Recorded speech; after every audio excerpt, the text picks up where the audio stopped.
kumbaga nailalahad na doon yung mga paratang nila at nabibigyan na ng konklusyon na may maling nagawang ating Vice Presidente.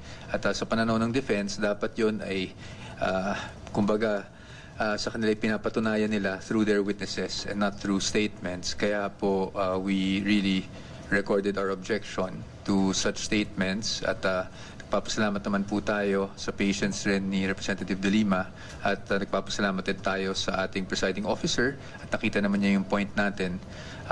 Actually, ayoko po sanang mag-interject in the middle of her speaking kasi it's quite disrespectful naman talaga to do that. So I was really trying not to, except that ang magiging problema kasi natin katulad noon is pag nasa record na, kahit na pa-strike off natin yan, narinig na po ng ating mga kababayan at baka po makondisyon kasi yung mind sa mga kababayan natin, lalong-lalo na hindi pa po tayo naglalabas ng ebidensya ukol dito, kahit yung prosecution at that time wala pang nilalabas ng ebidensya at lalong-lalo na dahil ang depensa ay hindi pa rin naglalabas ng aming ebidensya. So yun lang naman po iniiwasan natin. But I have to say that again, I'd like to pay my utmost respect for Representative De Lima for being patient also with the objections that I recorded earlier. Attorney, sa first